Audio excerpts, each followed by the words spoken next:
Jake Morrison crouched behind the twisted metal remains of what used to be a communications tower, his breathing heavy inside his combat helmet and sweat dripping down his face despite the cold air of the alien moon, watching as thousands of enemy soldiers moved across the rocky landscape like a dark wave of death coming his way,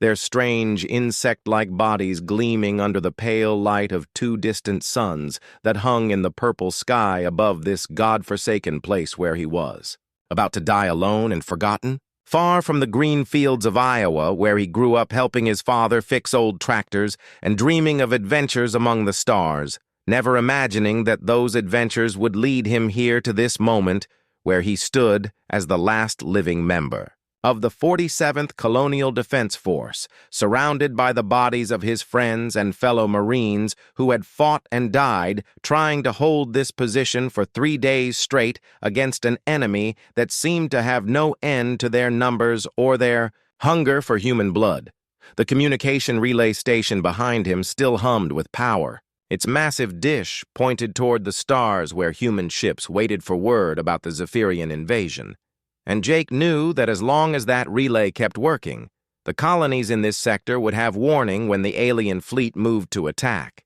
But if it went dark, 50,000 innocent families aboard the colony ship Aurora's Dawn would jump right into a trap that would mean death for every man, woman, and child aboard that vessel, including his childhood friend Amy Sullivan and her 2 little kids who had waved goodbye to him just 6 months ago when he shipped out with promises to keep the frontier safe for people like them who just wanted to build new lives on distant worlds. The aliens called themselves the Zephyrian Empire, and their war prime Vexthul had sent 50,000 of his best soldiers to take this moon, expecting to crush the small human garrison in a matter of hours. But the humans had fought harder than anyone expected, using every trick in the book and some that weren't in any book at all, turning the rocky terrain into a maze of death traps and ambush points that cost the aliens dearly for every meter of ground they took.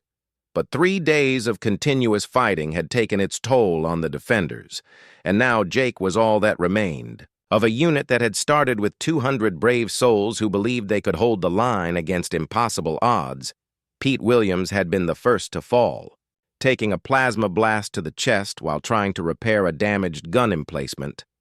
His last words a joke about how his mother always said he was too stubborn to die easy. And then Lisa Carter went down covering the retreat from the outer perimeter, her rifle chattering until the very end as she bought precious minutes for her squad to reach better cover, followed by Tony Martinez, who volunteered for a suicide mission to blow up the alien landing zone, taking out 3 of their transport ships before the enemy finally overwhelmed his position with sheer numbers that seemed to pour from every crack and crevice in the rocks. Now the surviving aliens were regrouping for what everyone knew would be the final assault, their numbers still overwhelming despite the losses they had suffered. And their commander was no doubt angry about how long this supposedly simple operation had taken, probably eager to finish off the last stubborn human who refused to surrender or run away like any sensible person would do when faced with such hopeless odds. But Jake had never been accused of being sensible. Not when he quit his job at the mining company to join the Marines. Not when he volunteered for frontier duty despite offers of safer assignments on the inner worlds. And certainly not now when running away would mean abandoning everything he had sworn to protect. The alien weapons hummed in the distance as their formations moved closer, their plasma rifles charging with an eerie blue glow that reminded Jake of lightning storms back home, and he could see their leader standing tall among his troops. A creature that looked like a cross between a praying mantis and a spider with 4 arms and mandibles that clicked together as it gave orders to its subordinates, probably telling them to finish off this last annoying human so they could get on with conquering the rest of the sector. Jake checked his rifle one more time, counting the ammunition he had left and knowing it wouldn't be nearly enough for what was coming.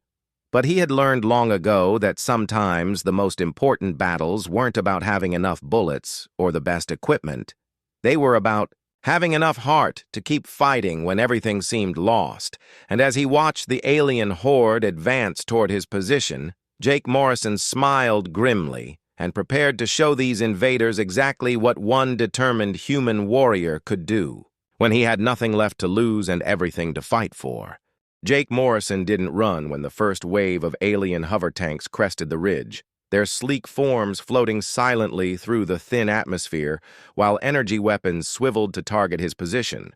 because running would have been the logical thing to do, and Jake had learned during his years working the asteroid mines that sometimes the most logical solution wasn't the right one, especially when you were dealing with forces that seemed impossible to overcome. So instead of retreating, he did something that the alien commander War Prime Vexthul didn't expect from what he considered a primitive species that had barely mastered interstellar travel. The communication array's power core hummed behind him like a sleeping giant. Its fusion reactor designed to broadcast signals across hundreds of light years, and Jake remembered the emergency procedures from his training about overloading the system to create an electromagnetic pulse, a desperate measure that could fry every piece of electronic equipment within 50 kilometers, but would also destroy the very relay he was supposed to protect, except that sometimes you had to break something to save it. And as the alien tanks moved closer, Jake pulled the safety covers off the reactor controls and began the overload sequence that would turn his defensive position into a massive weapon. The explosion lit up the purple sky like a second sunrise, sending waves of electromagnetic energy racing across the moon's surface, and the alien hover tanks dropped from the air like stones as their anti-gravity systems failed, crashing into the rocky ground with sounds like thunder that echoed off the canyon walls while their crews scrambled to escape the wreckage, many of them injured or stunned by the sudden impact, giving Jake the precious minutes he needed to implement the next phase of his desperate plan. While the aliens tried to figure out what had happened to their technology, Jake was already moving through the debris field around the communication station, gathering pieces of equipment and wreckage that he could use to turn the relay facility into something it was never designed to be. A fortress that would make the aliens pay dearly for every meter they advanced. Using his knowledge of construction and engineering from his mining days to create choke points and kill zones that would funnel the enemy into predetermined areas where his limited ammunition would have maximum effect. The Zephyrians regrouped faster than Jake had hoped, their backup systems coming online and their ground forces advancing on foot when their vehicles failed, but they moved in formation patterns that worked well on open battlefields against conventional enemies, not against a single defender who had turned the familiar terrain into a maze of death traps and ambush points. And Jake used every trick he could remember from studying Earth's greatest military campaigns, from the ancient Greeks at Thermopylae to the guerrilla fighters of the 20th century who proved that determination and clever tactics could overcome superior numbers. When his rifle ran out of ammunition, Jake didn't panic.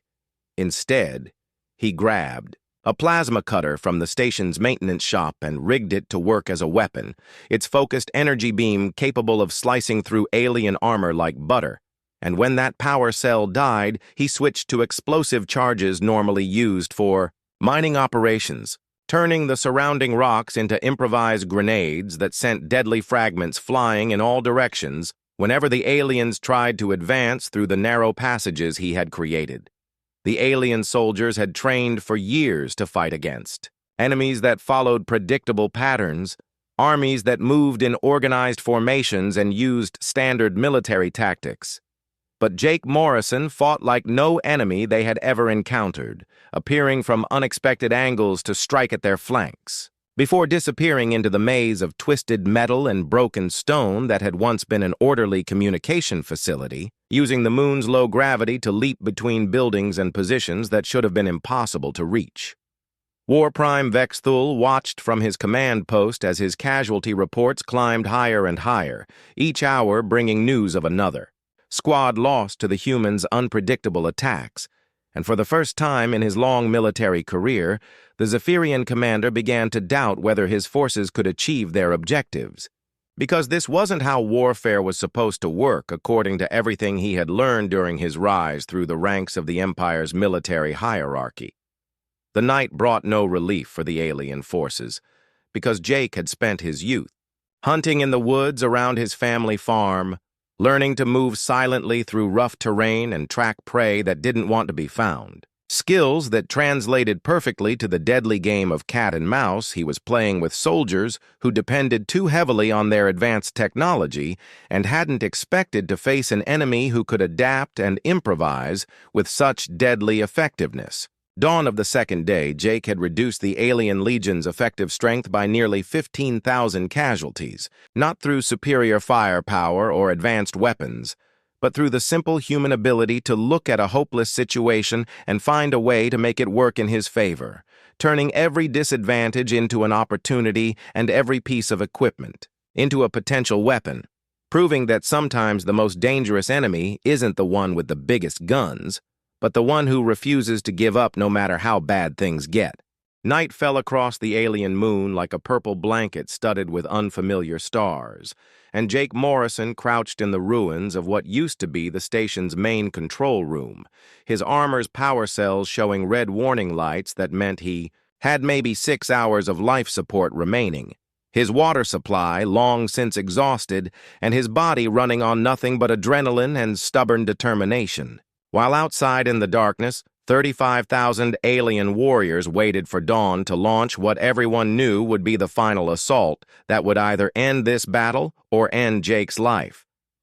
The smart thing to do would have been to fall back to the emergency bunker and hope that human reinforcements arrived before the aliens found him, or maybe try to reach the small landing pad where an escape pod waited for exactly this kind of desperate situation. But Jake couldn't stop thinking about the colony ship Aurora's Dawn that was scheduled to jump into this system in just 18 hours, carrying 50,000 civilians who trusted that the military would keep the shipping lanes safe for families trying to build new lives on the frontier worlds. Amy Sullivan was aboard that ship with her 8-year-old daughter Katie and her 5-year-old son Bobby,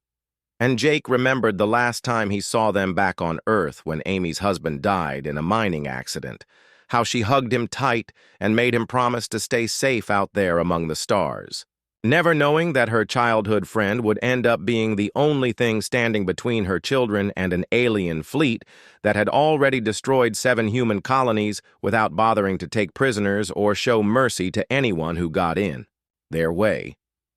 The pain in Jake's ribs reminded him that he had taken more damage than his medical scanner was reporting, probably internal bleeding from the plasma burst that had knocked him unconscious for almost 20 minutes during the afternoon fighting. But he had learned long ago that pain was just information, and you could choose what to do with that information. Either let it stop you or use it to fuel the fire that kept you moving when everything else wanted to quit. War Prime Vexthul had sent messenger drones demanding surrender 3 times during the past hour, promising a quick death if the human would just stop fighting and let the inevitable happen. But Jake had shot down each drone with carefully aimed shots from his remaining sidearm, sending a clear message that some things were worth dying for. And some fights were worth having even when you couldn't win. Because sometimes the real victory wasn't about surviving, but about making sure the other guy paid such a high price that he would think twice before trying the same thing again. The alien commander had personal reasons for wanting this battle to end quickly, because his reputation throughout the Zephyrian Empire was built on swift, decisive victories that demonstrated the superiority of their military doctrine, and every hour that this insignificant human continued to resist was another mark against his record. Another question about whether War Prime Vexthul was still the unstoppable force that had conquered 12 worlds in the name of the Empire. Jake began moving through the darkened facility, checking the improvised defenses he had constructed during the brief lull in fighting, and as he worked he found himself thinking about his father back on the farm in Iowa, a quiet man who had taught his son that sometimes the measure of a person wasn't how smart they were or how strong they were,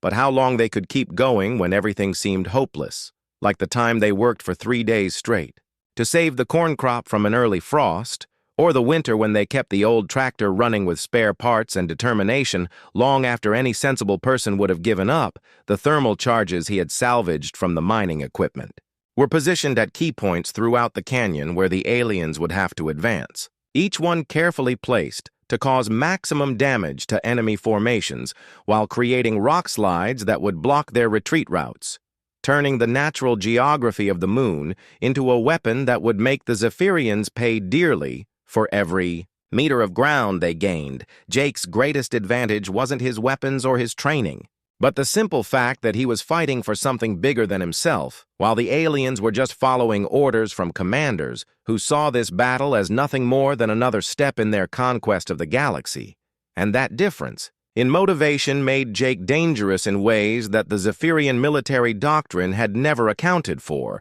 because they had built their empire by overwhelming primitive species that surrendered when faced with superior technology, but humans had evolved differently, shaped by millions of years of surviving on a world that tried to kill them in countless ways. From ice ages to volcanic eruptions to predators that were bigger and stronger and faster, and that evolutionary history had created a species that got more creative and more determined when backed into a corner, finding ways to turn disadvantages into advantages and making weapons out of whatever happened to be lying around. As dawn approached, Jake Morrison prepared for what might be his last battle, knowing that win or lose.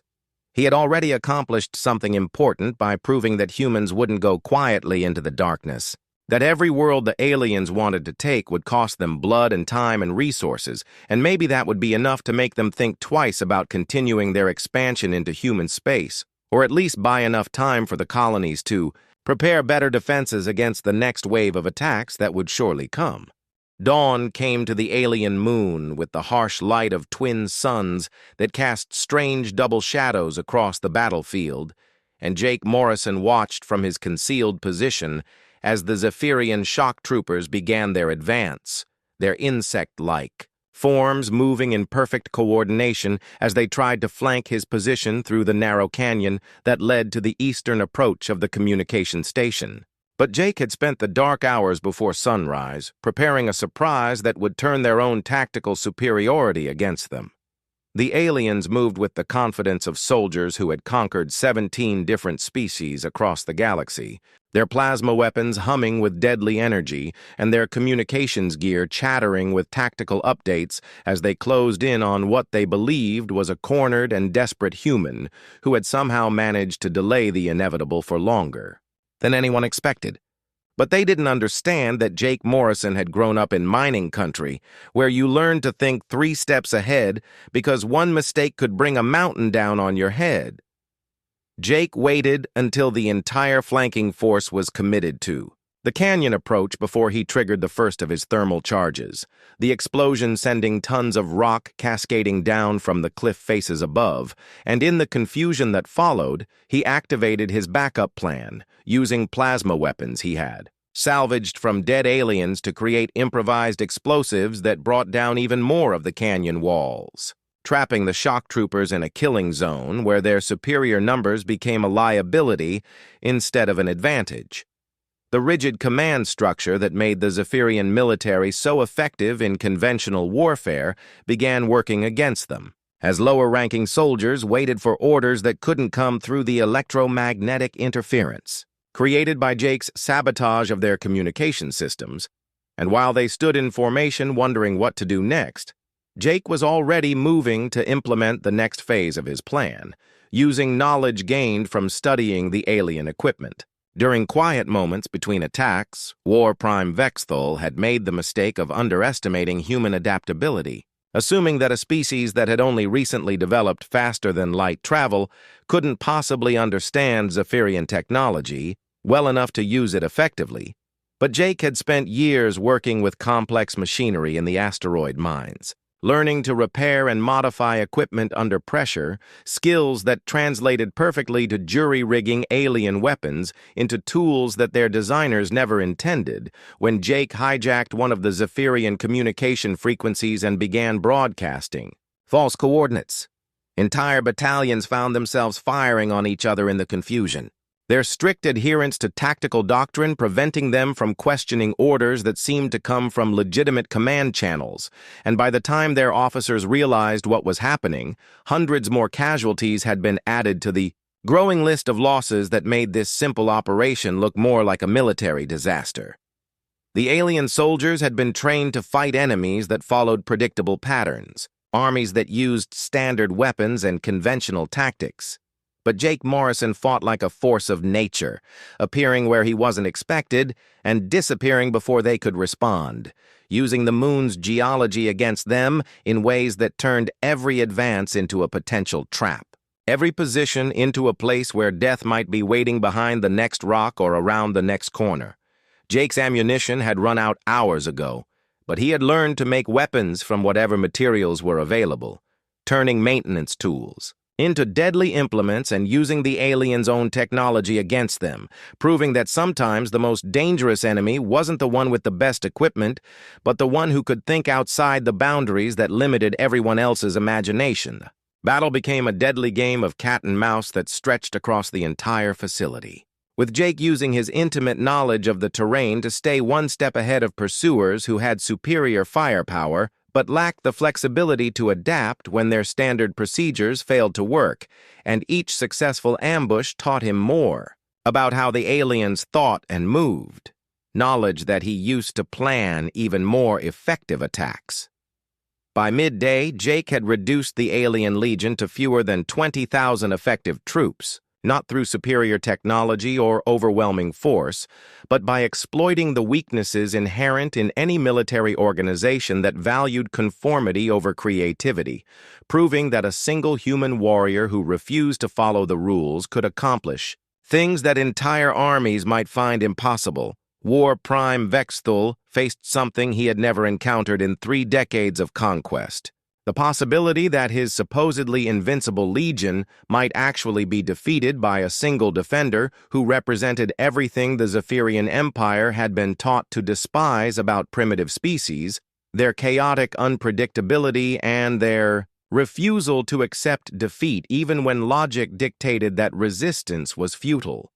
The reports from his field commanders painted a picture that challenged everything Vexthul believed about warfare and civilization, describing a human who seemed to possess an almost supernatural ability to turn disadvantages into advantages, who fought with a creativity and determination that made him more dangerous than entire divisions of conventional soldiers, and for the first time in his career, the War Prime began to wonder whether the Zephyrian Empire had made a serious mistake in choosing to attack this particular species. The third dawn came with an ominous silence that settled over the battlefield like the calm before a thunderstorm, and Jake Morrison knew that War Prime Vexthul was preparing to throw everything he had left into one final desperate assault, because the alien commander's reputation and career depended on crushing this last stubborn human who had somehow managed to turn what should have been a simple mop-up operation into the bloodiest defeat in Zephyrian military history.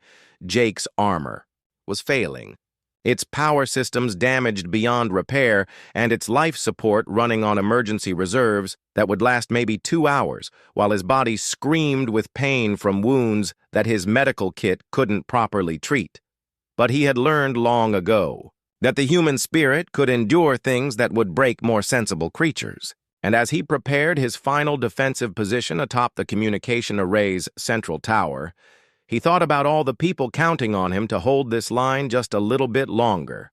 The colony ship Aurora's Dawn would be making its final jump in 6 hours, and if the communication relay went dark before then, Amy Sullivan and her children would arrive in this system without any warning about the alien fleet waiting to destroy them, along with 49,997 other innocent people who had trusted that the frontier would be safe for families trying to build new lives among the stars. War Prime Vexthul assembled his remaining forces in the valley below.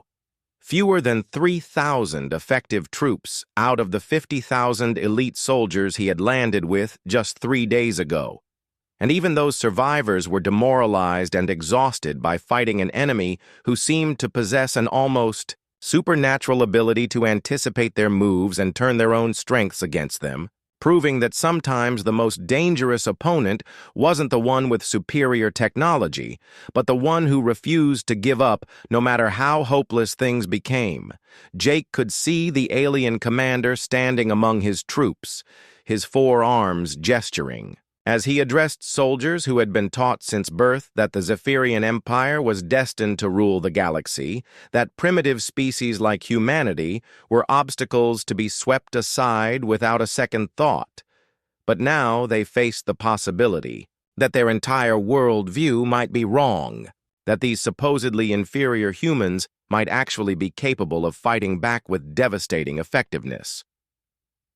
The final assault began with a barrage of plasma fire that lit up the tower like a beacon, energy bolts slamming into the reinforced structure, while Jake huddled behind improvised cover made from wreckage and debris,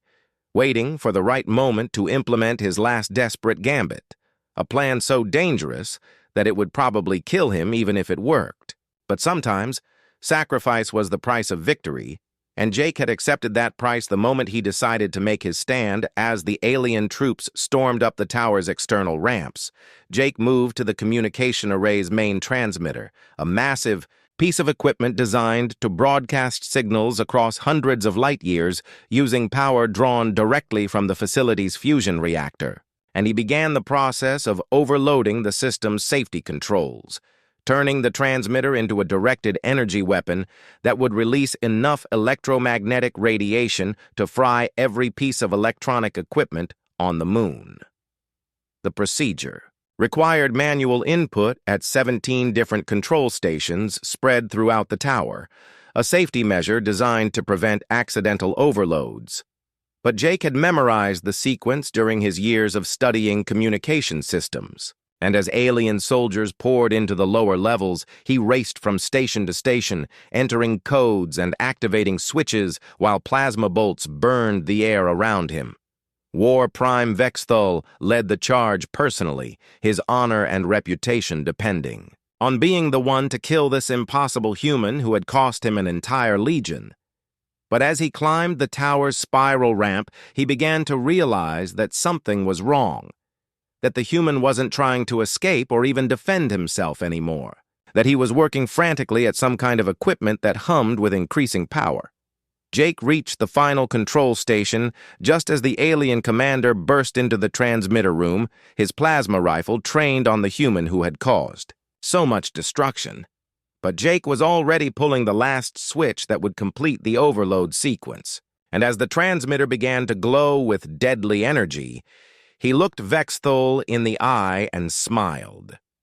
The explosion that followed could be seen from orbit, a brilliant flash that vaporized the alien command ship and sent electromagnetic shock waves racing across the moon's surface, disabling every piece of Zephyrian technology and leaving the surviving aliens stranded on a hostile world without weapons or communication gear or any way to call for help. Jake Morrison lay unconscious in the ruins of the transmitter room, his armor cracked and smoking, but his vital signs still registering on the emergency beacon that would guide rescue teams to his location, while around him, the wreckage of War Prime Vexthul's command staff bore witness to the price one human. Warrior was willing to pay to protect the innocent and prove that some things were worth fighting for no matter what the cost.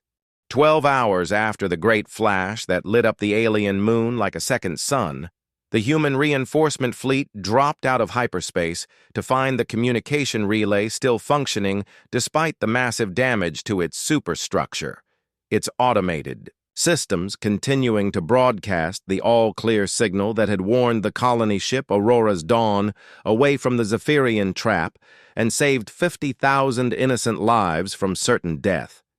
Admiral Kate Henderson stood on the bridge of the battleship, New York, as her ships approached the moon's surface, reading casualty reports that seemed impossible to believe, because according to the scanner readings, there were fewer than 3,000 alien survivors scattered across the battlefield, most of them injured and all of them without functional equipment, while the remains of what had once been the galaxy's most feared military unit lay buried under tons of rock and twisted metal. The rescue teams found Jake Morrison in the ruins of the communication tower, unconscious but alive, his vital signs weak but stable, and as the medics worked to stabilize his condition, they marveled at the damage one human warrior had inflicted on an entire alien legion through nothing but determination and the refusal to accept defeat even when faced with impossible odds. The Battle of Kepler 442c became the stuff of legend throughout human space,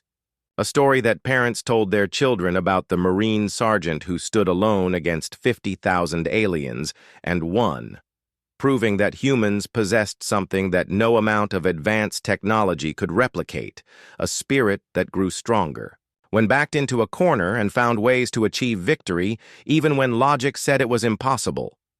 War Prime Vexthul survived the final explosion, but spent his remaining years in a Zephyrian military prison, his career destroyed and his reputation ruined by the loss of an entire legion to a single human defender. And in his cell, he wrote long reports about human capabilities that his superiors initially dismissed as the ravings of a broken mind, unable to accept that a primitive species could possess such devastating military potential. Jake recovered from his injuries over the course of 6 months, receiving the best medical care that human science could provide,